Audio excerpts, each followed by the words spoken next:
Hey Pop gengs, Indonesia adalah negara yang dikelilingi cincin api dan itu membuat kita sangat rentan dalam urusan bencana alam.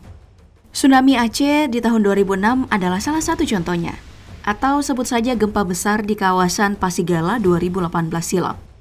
Nah, itulah sebabnya kali ini aku mau bagiin satu rekap film yang harapannya bisa educate orang-orang soal kiat-kiat bertahan di tengah bencana alam, terutama dalam gempa bumi dan tsunami.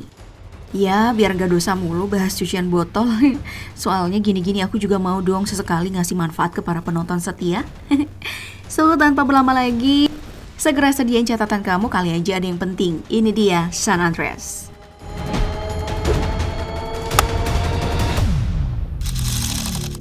Cerita ini dimulai ketika seorang gadis Malang lagi berkendara mengitari tebing, tapi tiba-tiba tergelincir karena tanah longsor.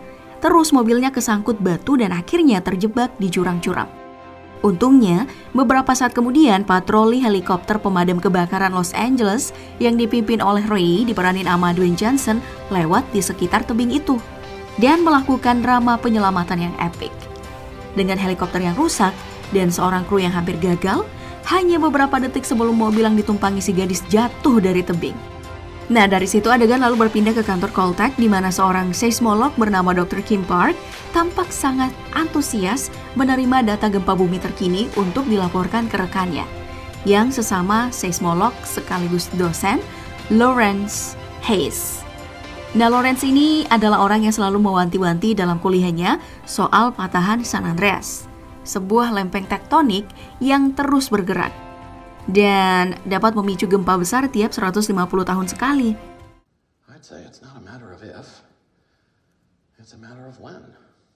Itulah sebabnya waktu Lawrence dapat info dari Kim soal gempa kecil berukuran 2,0 hingga 2,6 di tempat yang jauh dari patahan San Andreas, mereka langsung cabut menuju lokasi untuk cari tahu penyebabnya.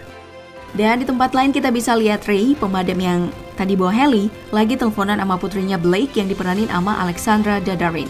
Dan obrolan mereka adalah soal rencana perjalanan sang anak ke San Francisco. Lalu, di waktu yang sama Ray juga dapat surat cerai dari sang istri, Emma, yang diperanin sama Carla Gugino, yang sekarang udah punya pacar baru, seorang pengusaha tajir bernama Daniel. Tapi bukan Daniel Mananta ya. Sampai sini aku masih belum ngerti sih apa relasi antara cerita tentang bencana dengan keretakan rumah tangga seorang pemadam kebakaran. Soalnya menurutku apa yang dilakuin sama Kim dan Lawrence jauh lebih penting. Nah, karena mereka rela jauh-jauh ke bendungan Hoover cuman buat ngecek soal penyebab gempa, dan sialnya pas mereka cuma ngecek, gempanya beneran terjadi. Mana skalanya sampai 7,0. Wah, tinggi banget ya, hampir sama kayak gempa Palu dulu. Dan itu jadi skala gempa paling tinggi yang pernah kecatat di sana. Terus dampaknya sampai bikin bendungan jebol. Nah, di momen ini Kim itu berhasil kabur sebenarnya. Cuman setelah nyelamatin seorang anak kecil, doi justru keburu sama gempa. Terus malah gak selamat deh akhirnya. Kadang kemanusiaan harganya mahal sih. Untungnya anak itu selamat. Kalau enggak, mungkin pengorbanan Kim bakal sia-sia. Lawrence juga selamat meskipun dampak dari gempa bikin seisi kota Nevada luluh lantah. Dari situ, adegan lalu balik ke California di mana Ray tiba di tempat anak istrinya untuk jalan-jalan terakhir sebelum perceraian. Namun karena bencana di Nevada, rencana itu harus dibatalin karena Ray dan satuan pemadam lain dipanggil ke sana buat misi penyelamatan. Jadi, Blake sang anak terpaksa pergi ke San Francisco bareng pacar emaknya, si Danny yang kebetulan mau ke sana juga buat rapat. Nah, di sanalah awal pertemuan Blake dengan lelaki bernama Ben Taylor diperanin sama Hugo Johnstonburg yang saat itu lagi pengen wawancara kerja. Tapi anehnya malah bawa adiknya Ollie yang diperanin sama Art Parkinson. Itu pertemuan yang menyenangkan karena pada akhirnya Blake ngasih nomornya ke Ben lewat si adik Ollie. Sayangnya mereka nggak tahu kalau sesuatu yang buruk nih bakal terjadi. Karena di Caltech, seorang reporter bernama Serena tampak lagi wawancara dengan Lawrence soal kejadian di Nevada. Dan dari situ dapat informasi tentang gempa yang ternyata memicu aktivitas di patahan San Andreas, di mana dampaknya adalah rentetan guncangan di berbagai wilayah dengan skala yang lebih besar. Dan sialnya nih info itu bener, karena gak lama kemudian gempa beneran terjadi di Los Angeles. Tempat di mana Emma, calon mantan istri Ray, tampak lagi ngobrol dengan calon iparnya yaitu Susan. Untung kejadiannya pas Emma sama Ray lagi teleponan, di mana obrolannya itu seputar maaf-maafan sebelum perpisahan. Jadi, pas gempa mulai mengguncang seluruh kota, Emma jadi ada kesempatan buat ngasih tahu soal gempa. Dan akhirnya dikasih instruksi buat ke atap, supaya Ray bisa ke sana buat nyelamatin calon mantan istrinya itu pakai helikopter. Sayangnya itu belum apa-apa nih, karena menurut Caltech, gempa pertama dengan skala 8,5 sampai 9,1. Tidak hanya menyasar Los Angeles, tapi seluruh California lalu ke San Francisco, di mana Blake dan Daniel berada. Nah, di gempa Los Angeles, Emma udah ngajak calon iparnya supaya bareng ke atap, tapi doi malah ngeyel dan akhirnya mampus ketimpa reruntuhan. Tapi itu nggak berarti nasib baik ya, karena meskipun Emma berhasil nyampe atap, rupanya struktur bangunan gak kuat nahan guncangan dan akhirnya runtuh juga, yang mana bikin misi penyelamatan itu hampir gagal. Beruntung, Ray datang di waktu yang tepat dan dengan sigap nurunin tandu buat jadi pegangan.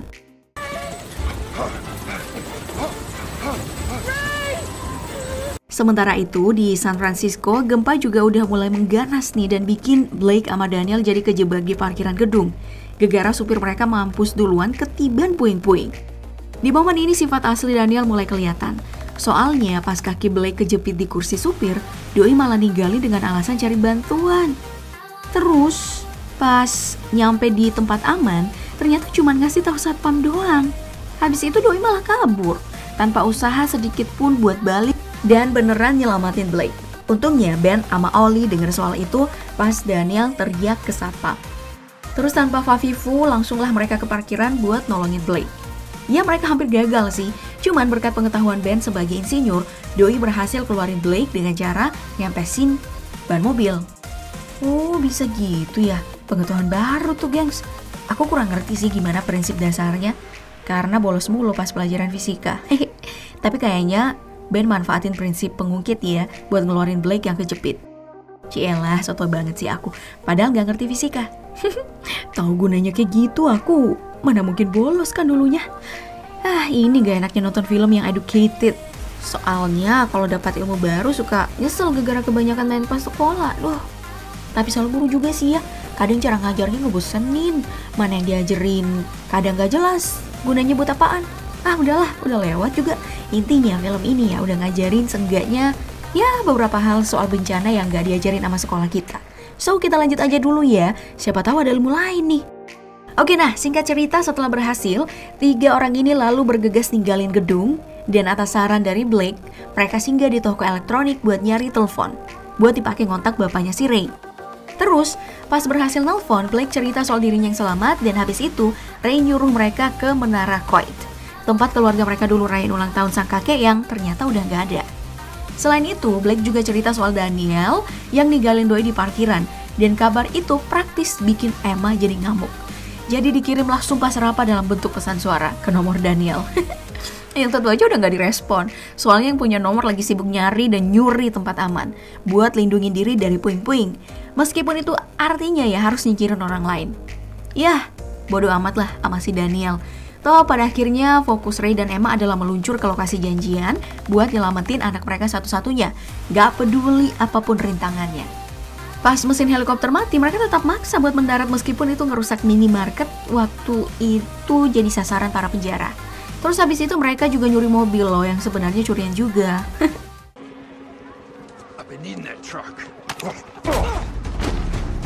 Well, kayaknya situasi penjarahan macam ini emang udah lumrah deh di situasi bencana ya. Karena gambaran di film ini tuh sama persis kayak kejadian waktu di Palu kemarin kan. Yah, wajar lah namanya juga orang panik, nggak bisa disalahin juga.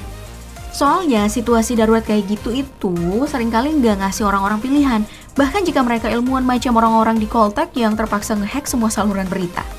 Dengan bantuan reporter yang tadi datang buat ngasih peringatan ke orang-orang di kota San Francisco soal gempa susulan dengan skala guncangan lebih gede dari sebelumnya.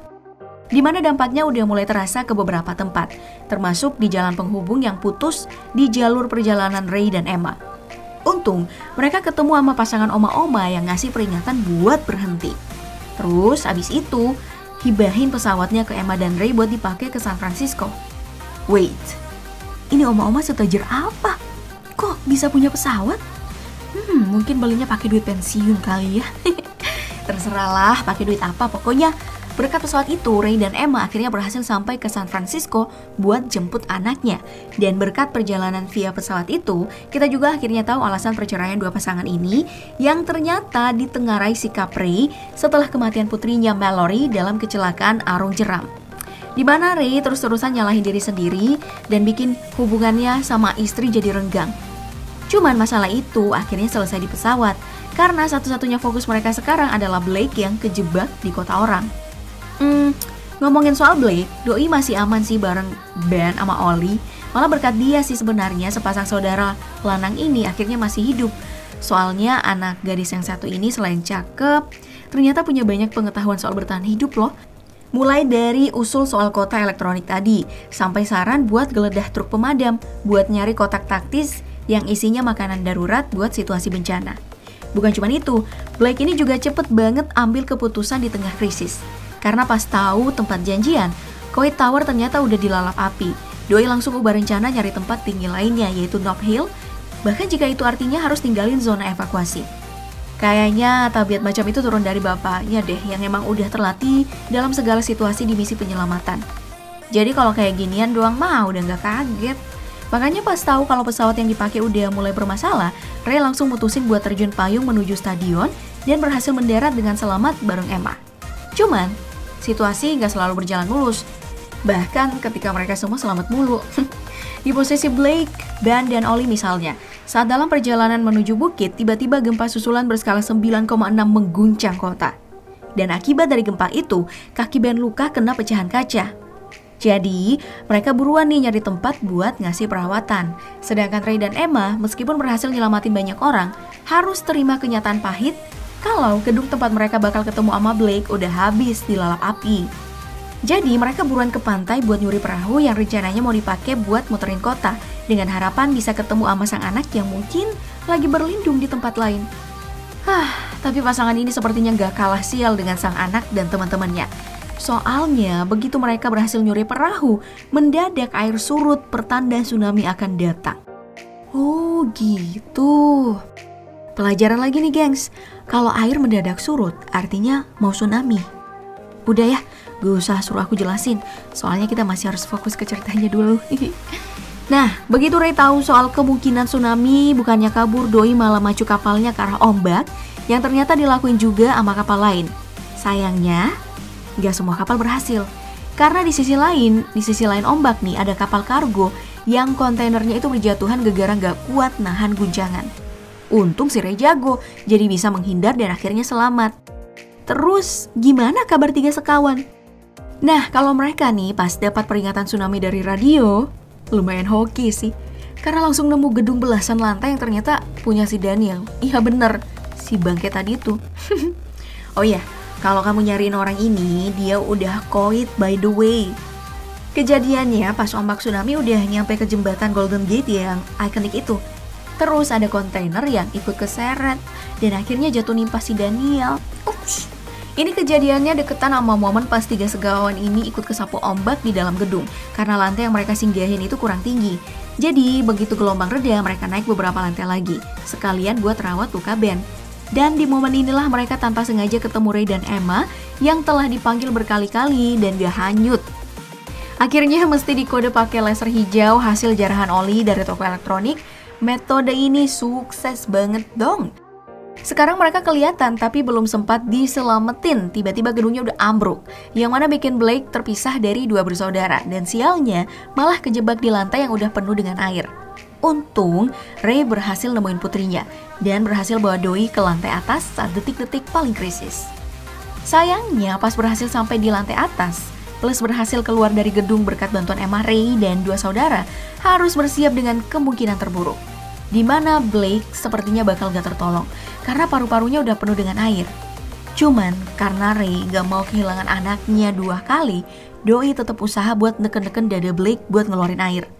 Dan setelah usaha berkali-kali akhirnya Ray berhasil mengembalikan Blake, yang mana menjadi momen penuh haru buat semua orang di kapal. Ini juga akhirnya bikin aku ngerti kenapa keluarga yang udah mau hancur kok fokus banget disorot dalam film bencana. Ternyata buat dipakai panasin suasana supaya jadinya lebih emosional dan sebagainya. Aku jadi nangis kan liatnya. Ya nggak apa-apa lah, pada akhirnya film ini nggak keluar dari jalur kok. Karena di klimaks kita bisa tahu kalau berkat para ilmuwan di Caltech dan awak media, jumlah korban yang lebih besar berhasil dicegah. Berkat peringatan dini dan kerjasama beberapa pihak di proses evakuasinya. Dan aku pikir itu dia sih pesan moralnya, bahwa dalam bencana semua orang bisa bantu berdasarkan kapasitasnya masing-masing. Ilmuwan dengan pengetahuannya bisa bantu prediksi. Media bisa bantu kasih peringatan, jangan hoax doang yang disebar. Kemudian tim penyelamat kayak Basarnas, pemadam, dan seterusnya bisa bantu di proses evakuasi. Selain itu dari sini kita juga seenggaknya belajar kalau ilmu survival itu gak cuma penting buat laki-laki atau pekerjaan tertentu aja. Tapi itu penting buat semua orang, terutama yang tinggal di lokasi rawan bencana kayak di film ini. Dan udah jelas, kayak kita semua di Indonesia. Jadi kayaknya udah mesti deh di kurikulum pendidikan semua tingkatan, materi soal siaga bencana dimasukin jadi pelajaran wajib.